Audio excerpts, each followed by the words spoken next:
سوال ہے کہ احرام کی حالت میں گھڑی یا انگوٹھی پہن سکتے ہیں یا نہیں۔ دیکھیں، احرام کی حالت میں گھڑی یا انگوٹھی کی کسی جگہ کوئی ممانعت نہیں ہے۔ ہاں، مرد کے لیے یہ ہے کہ وہ سلا ہوا کپڑا نہیں پہن سکتا احرام کی حالت میں۔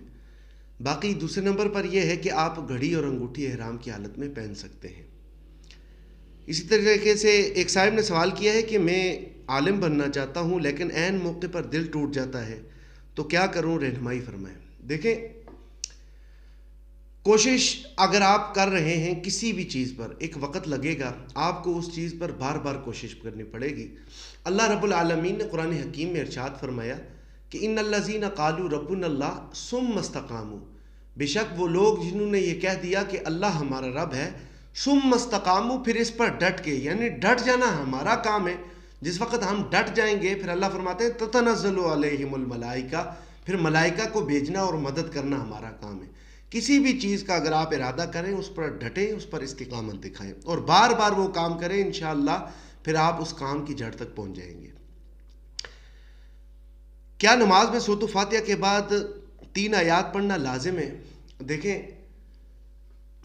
سورۃ الفاتحہ کے بعد قرات کرنا واجب ہے، اور واجب کی ظاہری بات ہے، اب قرات کتنی کی جائے، کتنی مقدار ہے، تو اس کی مقدار کم سے کم 3 آیات ہے، جو ایک چھوٹی صورت ہوتی ہے، جس طرح سورۃ العصر ہے اور سورۃ الکوثر ہے، یہ 3 آیات کی ہے۔ اگر 3 آیتیں کوئی آدمی پڑھ لیتا ہے تو اس کے لیے کافی ہے۔ اگر وہ قرآن حکیم کی کوئی ایک ایسی آیت جو ان 3 کے برابر ہو، اگر وہ پڑھ لیتا ہے تو وہ قرات اس کی جو واجب ہے وہ پورا ہو جائے گا۔ اب سوال یہ ہے کہ کیا پیشہ ور بھکاری جو اللہ کے نام پر مانگتے ہیں، ان کو نہ دینے پر گناہ تو نہیں؟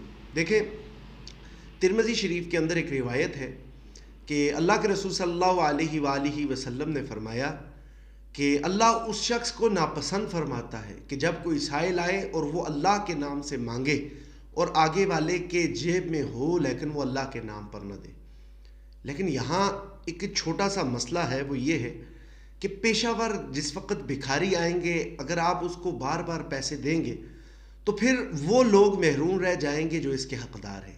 یعنی جن چیزوں تک آپ کا یہ صدقہ نکلنا ہو یا صدقہ پہنچنا ہو، پھر ان لوگوں تک یہ آپ کا صدقہ نہیں پہنچ سکے گا۔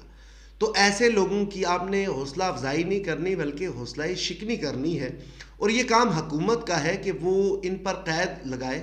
وہ پیشہ ور بھکاریوں کو، جنہوں نے اس کو تجارت بنا کے رکھا ہوا ہے، جنہوں نے اس کو کمانے کا ذریعہ بنا کے رکھا ہوا ہے، وہ ان کا سد باب کرے اور روکے۔